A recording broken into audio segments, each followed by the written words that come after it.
منه نبيك محمد صلی اللہ علیہ وسلم ہمارے پریشان حالوں کی پریشانیاں دور فرما، بیماروں کی شفا عطا فرما، محتاجوں کی مدد فرما، قرض داروں کو قرضوں میں سے نجات دے، حلال پاک روزیوں کے دروازے امت پر کھول دے، حرام کے رزق سے امت کی حفاظت فرما، جب تک زندگی کے دن باقی ہے تیرے حکم پر گزر جاوے اور مرنے کے وقت آوے تو کمال ایمان اور خاتمہ نصیب فرما۔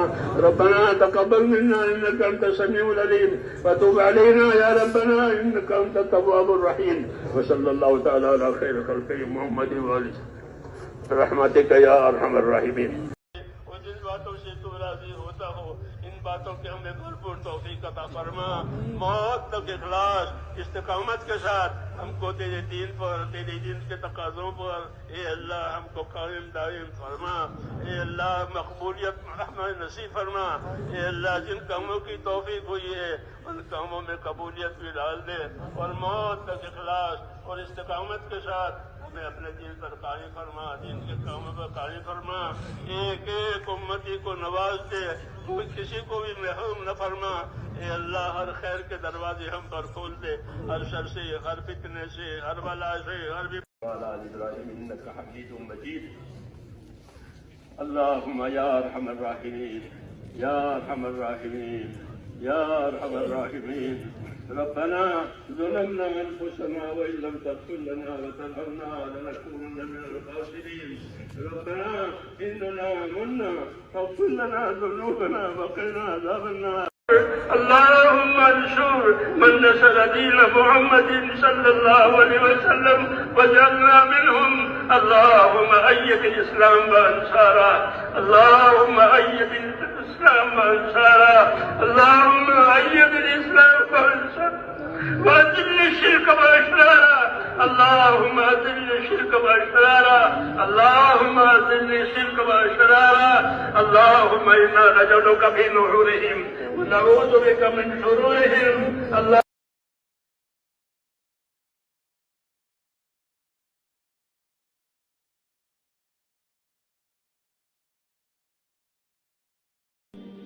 لا الہ الا اللہ محمد رسول اللہ، اس کے اوپر لانا، سمجھے یہ ہے ہمارا اصل کام، سمجھے جب تک ساروں کے اندر یہ اللہ کون ہے کہ اللہ تعالیٰ ہمارا تمہارا خالق ہے، ساری مخلوق کا خالق ہے اور کوئی نہیں جو آج ہے جی اجتماع کا تیسرا اور آخری دن، کل انشاءاللہ دعا ہو جائے گی، اور جیسے ہی تھوڑا سا وقت ہمیں میسر ہوا ہے ہم جا رہے ہیں رائمنڈ مرکز بازار۔ رش کی انتہا کی وجہ سے پنڈال سے رکشہ سٹینڈ تک جاتے ہوئے ہمیں 20 سے 25 منٹ لگ گئے۔ مرکز بازار اس لیے جا رہے ہیں کیونکہ تھوڑے سے کام ہیں، تھوڑی سی شاپنگ کرنی ہے، اللہ کے حکم سے کل ہوگی ہماری واپسی۔ رش کی مقدار پنڈال جتنی مرکز کے بازار میں بھی ہے۔ جیسے ہی مرکز بازار پہنچے ہیں ایک اچھی سی ہوٹل ہمیں نظر آئی ہے، بھوک بھی شدید لگی ہوئی تھی اور ہم نے آرڈر کیا ہے آلو پالک۔ تسلی سے کھانا کھایا ہے، کھانا کھا کے ہم نے شاپ ڈھونڈنی تھی جو بیگ کی زپ کو ٹھیک کر سکے۔ بیگ کو اوور لوڈ کرنے کی وجہ سے اس کی زپ ٹوٹ چکی تھی اور اب تھا واپسی کا سفر، زپ ٹھیک نہ ہوتی تو سارے کپڑے ہاتھ میں لے کے جانے پڑتے۔ الحمدللہ جی زپ ٹھیک ہو چکی ہے، اب ہم کرنے لگے ہیں تھوڑی سی شاپنگ۔ ایک شاپ پہ گئے ہیں جہاں ہم نے مختلف قسم کے عطر لیے ہیں، تسبیحات لی ہیں۔ رائمنڈ بازار میں آپ کو ہر چیز انتہائی مناسب قیمت میں مل جاتی ہے، وہ چاہے عطر ہوں، پرفیوم ہو، تسبیحات ہوں، کپڑے ہوں، کچھ بھی ہو۔ آپ لوگوں میں سے کس کس نے رائمنڈ بازار میں شاپنگ کی ہے اور آپ کا تجربہ کیسا رہا ہے کمنٹ میں ضرور بتائیے گا۔ شاپنگ کر کے اب ہم تسلی سے واپس جانے لگے ہیں کیونکہ ظہر کی نماز کا ٹائم ہو چکا ہے۔ آپ لوگوں میں سے کون کون دعا میں شرکت کے لیے آ رہا ہے اور کون سے شہر سے آپ تشریف لا رہے ہیں ضرور بتائیے گا۔ ظہر کی نماز کا ٹائم بالکل قریب ہے، اب ہم نے سپیڈ بڑھا دی ہے اور جیسے ہی پہنچے ہیں ماشاءاللہ جا کے سنتیں ادا کی ہیں اور ظہر کی نماز باجماعت ادا کی ہے۔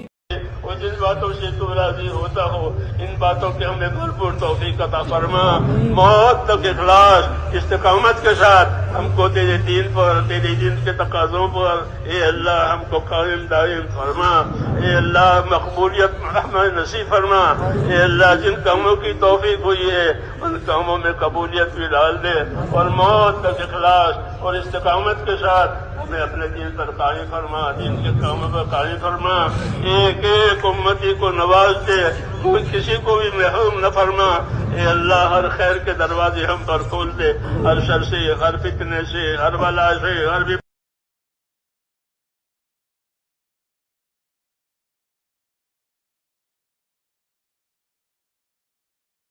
تبلیغ یہ محنت ہے، یہ اجتماع یا دہانی ہے کہ بھائی اپنی حیثیت کو پہچان لیں۔ یہ چھوٹی سی زندگی ہے، آج نہیں تو کل ختم۔ یہ بڑی قیمتی زندگی ہے، یہ دوبارہ نہیں ملنی اور بڑی تیزی سے جا رہی۔ سال شروع پھر ختم، مہینہ شروع پھر ختم، کہ رمضان آ رہا کہ رمضان جا رہا ہے، کہ سردیاں آ رہی کہ سردیاں جا رہی، کہ گرمی آ رہی کہ گرمی جا رہی۔ نہیں، چھوٹی سی زندگی ہے، یہ ختم ہونے والی ہے۔ اللہ نے بہت بڑا کام دیا، انبیاء والا کام۔ ہم نبی نہیں ہیں، یہ کام انبیاء والا، ہم بڑے نہیں ہیں۔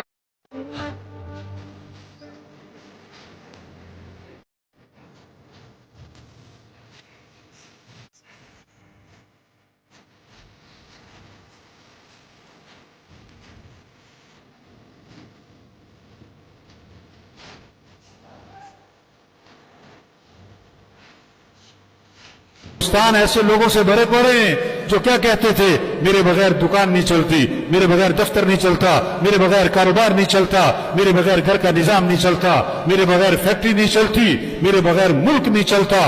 ایسے لوگوں سے قبرستان بھرے پڑے، اور قبرستان ایسے لوگوں سے بھرے پڑے ہیں جو کیا کہتے تھے، جب بوڑھے ہو جائیں گے تو توبہ کر لیں گے، جب بیمار ہو جائیں گے تو زندگی بدل لیں گے، اور وہ جوانی میں مر گئے اور بغیر بیماری کے مر گئے۔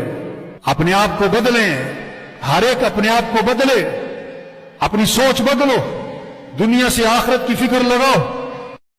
تو اے دنیا کے تاجروں، زمینداروں، اور اے دنیا کے مالداروں اور حکمرانوں، اور اے دنیا کے سرداروں اور وزیروں، دوڑ لگاؤ کس کی طرف؟ اللہ کی طرف۔ فَفِرُّوا إِلَى اللَّهِ، دوڑ لگاؤ کس کی طرف؟ لا محبوب الا اللہ، مطلوب بھی کون؟ اللہ، مقصود بھی کون؟ اللہ، معبود بھی کون؟ اللہ، محبوب بھی کون؟ اللہ۔ جسے اللہ ملا اسے سب کچھ ملا، اور جسے اللہ ہی نہ ملا اسے، ہمارا مطلوب اللہ ہے۔ ہمارا مطلوب، ہمارا کام بنانے والا کون؟ اللہ۔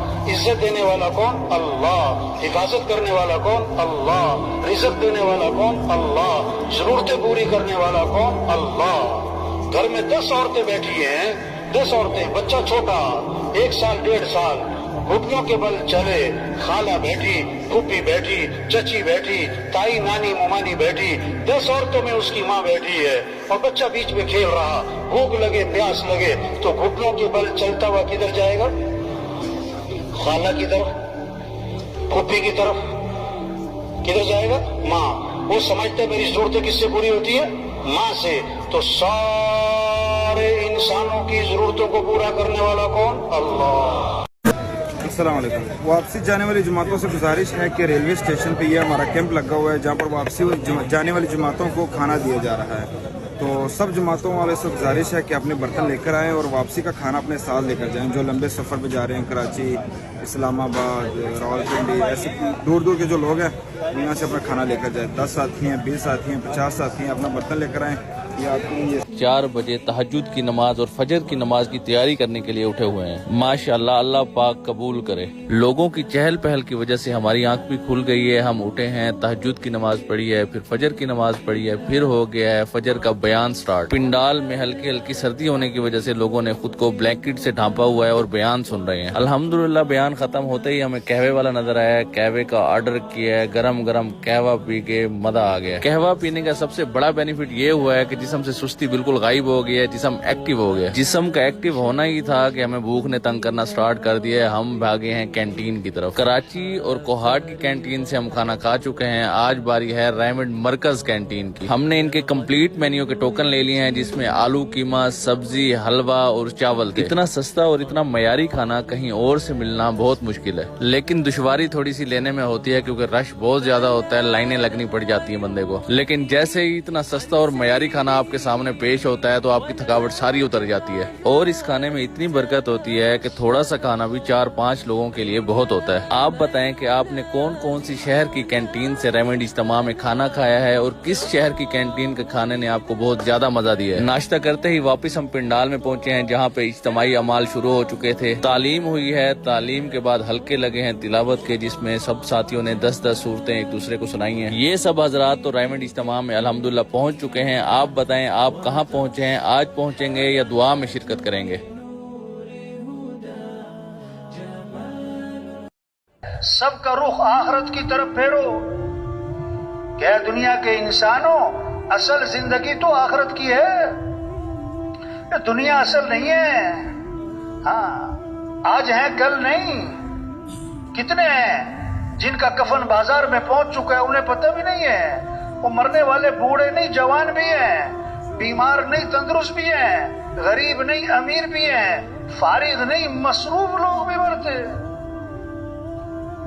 کتنوں کا آخری مہینہ چل رہا ہے, کتنوں کا آخری ہفتہ چل رہا ہے, کتنوں کا آخری دن چل رہا ہے. الحمد للہ رب العالمین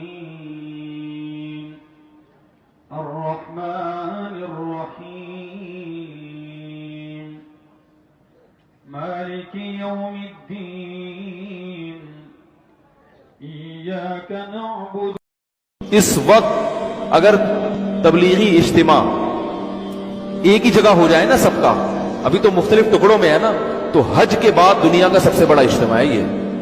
حالانکہ نہ کوئی انٹرٹینمنٹ ہے, نہ لنگر تقسیم ہو رہا ہے, کچھ ہو رہا ہے, نہ کوئی ایئر کنڈیشن روم ہے, مٹی میں دریوں پہ لوگ بیٹھے ہوئے اور وہ دریاں بھی اپنے گھر سے لے کر آ رہے ہیں. کمال ہو گیا. ایک بہت بڑا مجمع ہے, وہ پتہ کیا کہہ رہے ہیں کہ ذرا میں سیٹ ہو جاؤں, ذرا میں کیا ہو جاؤں, ذرا گھر سیٹ ہو جائے, ذرا بچے سیٹ ہو جائیں, ذرا کاروبار سیٹ ہو جائے, ذرا دفتر سیٹ ہو جائے, ذرا کام سیٹ ہو جائے, پھر تبلیغ ہی کرنی ہے اور کیا کرنا ہے, ذرا سیٹ ہو جاؤں. 2 سال سے کہہ رہا ہے ذرا سیٹ ہو جاؤں, پچھلے اجتماع میں بھی کہہ رہا تھا ذرا سیٹ ہو جاؤں, اس سے پہلے بھی ذرا میں سیٹ ہو جاؤں. اتنے میں کیا ہوتا ہے, موت آ جاتی ہے. اب غسل ہوا اور کفن ہوا اور جنازہ ہوا اور قبر میں اتار کے اوپر سے لوگ کہتے ہیں ان کے کفن کی گرے کھول دو, ان کا چہرہ چولہے کی طرف پھیر دو. میں پشاور گیا تو جماعت میں انہوں نے کہا جی یہاں ایک وکیل صاحب ہیں, تبلیغ والوں کو بہت گالیاں دیتے ہیں, شکل دیکھتے ہی گالیاں دینا شروع کرتے ہیں. آپ کے علاقے کے, آپ کے علاقے کے. میں نے کہا اچھا ملاؤ. پشاور میں رہتا تھا, وکالت کرتا تھا, میرے علاقے کا میاں چنو ایک چھوٹا سا ٹاؤن ہے وہاں کا تھا, میں اس کے قریب تلمبا ایک چھوٹا سا ٹاؤن ہے, میں وہاں. تو جب ہم ان کے دروازے پر گئے اور نوک کیا تو دروازہ کھلتے ہی انہوں نے وہی کام شروع کر دیا. دیکھتے ہی کہا میں نے تمہیں کتنی دفعہ کہا ہے, وہ جو مقامی, کہ تبلیغ والوں کو میرے دروازے پر مت لایا کرو. تو اب بتاؤ, میں اگر یہ تبلیغ کے رگڑے نہ لگے ہوتے تو میں تو 2 تھپڑ اس کے منہ پہ مارتا, یا مفتی صاحب کی طرف فتویٰ سناتا تو اسلام سے خارج ہو گیا ہے, توبہ کر. میں نے اس سے کہا بھائی میں تو تبلیغی بن کے آپ کے پاس نہیں آیا, میں تو اس لیے آیا ہوں کہ مجھے پتہ چلا کہ آپ میاں چنو کے ہیں اور میں تلمبے کا ہوں, تو میں تو اس لیے آپ کو ملنے آیا ہوں. تو ایسے ہوا, اچھا اب تلمبے کے ہو؟ میں نے کہا تلمبے کا ہوں. کہو اچھا اچھا اچھا, بڑی مہربانی, فرمائیے. میں نے کہا فرمائیے ایسے تو نہیں ہوگا, گھر بٹھاؤ پھر فرمائیے ہوگا. تو اس نے دروازہ کھولا, ہمیں بٹھایا, میں نے کوئی تبلیغ کی بات نہیں کی, چائے وائے پلائی. تو میرے والد صاحب اپنے علاقے کے مشہور آدمی تھے, تو جب میں نے اپنا تعارف کرایا تو وہ اور خوش ہو گیا. کہا تو آپ کے باپ کا الیکشن تو میں نے لڑا ہے, ان کے لیے ووٹ مانگنا. تو ایسا خوش ہو گیا, کھل گیا, اور چائے پلائی, بات چیت ہوتی رہی. تو اٹھتے ہوئے میں نے کہا فلاں مسجد میں ہماری جماعت آئی ہوئی ہے. میں نے کہا چلو آپ کو بتا دوں. مغرب کے بیان میں وہ آیا ہوا تھا. پھر جتنے دن میں وہاں رہا وہ آتا رہا. میں واپس چلا گیا. بیچ میں کئی سال گزر گئے. لاہور